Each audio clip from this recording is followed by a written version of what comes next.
السلام علیکم ورحمۃ اللہ وبرکاتہ۔ قرآن مجید فرقان حمید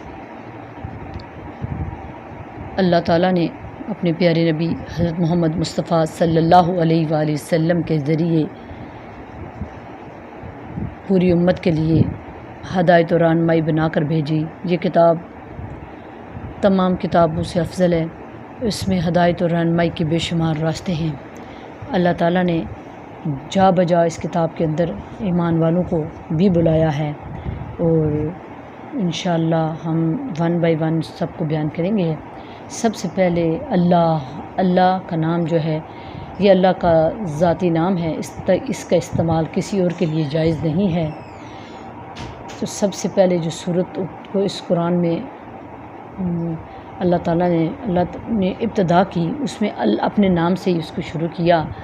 یہ اللہ الحمدللہ رب العالمین، سب تعریف اللہ تعالیٰ کے لیے ہے جو تمام جہانوں کا پالنے والا ہے۔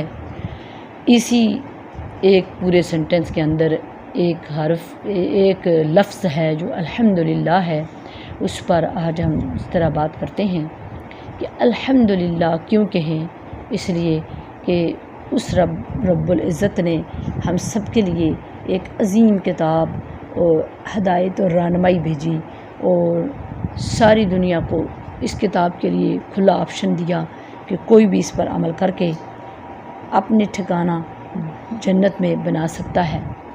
تو آئیے اس اللہ رب العزت کے لیے، جس کے لیے صرف اللہ کا نام اسی کے لیے ذاتی نام ہے، اس کے علاوہ کسی کو اللہ نہیں کہہ سکتے، اس نے سب سے پہلے اس کتاب کے شروع میں کیا فرمایا، کہاں سے شروع کی؟ تو دیکھتے ہیں۔ اعوذ باللہ من الشیطان الرجیم، بسم اللہ الرحمن الرحیم، الحمدللہ رب العالمین، سب تعریف اللہ تعالیٰ کے لیے ہے جو تمام جہانوں کا پالنے والا ہے۔ آگے فرمایا الرحمن الرحیم، بڑا مہربان نہایت رحم والا ہے۔ مالک یوم الدین، بدلے کے دن کا مالک ہے۔ اب یہ تین چیزوں کا اللہ تعالیٰ نے سب سے پہلے بتا دیا کہ اللہ ہے کون ہے، کہ ساری تعریفیں اسی کو سزاوار ہیں، اس کے علاوہ کسی کی تعریف ہم نہیں کر سکتے، کیونکہ کسی کے اندر کوئی خوبی، کوئی حسن، کوئی کمال اگر ہے تو وہ اللہ رب العزت ہی کی طرف سے ہے۔ اللہ رب العزت ہی نے پیدا کیا ہے اس کے اندر یہ، تو اس کا یہ صرف تعریف ساری کی ساری اللہ کی ہے۔ ان العزت للہ جمیعا، عزت بھی ساری کی ساری اللہ کی ہے، وہ جس کو چاہے جتنی دے۔ اور یہ الحمدللہ جو ہے یہ کلمہ شکر ہے، جس کی بڑی فضیلت حدیث میں آئی ہے۔ حدیث شریف میں آتا ہے، ترمذی اور نسائی کی حدیث ہے کہ لا الہ الا اللہ کو افضل الذکر اور الحمدللہ کو افضل الدعا کہا گیا ہے۔ اسی طرح صحیح مسلم اور نسائی کی روایت ہے، الحمدللہ تملأ المیزان، الحمدللہ میزان کو بھر دیتا ہے۔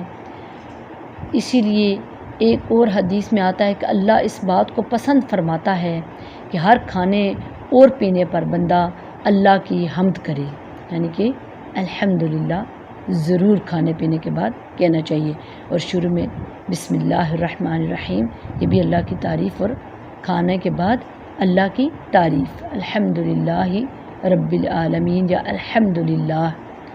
صحیح مسلم۔ السلام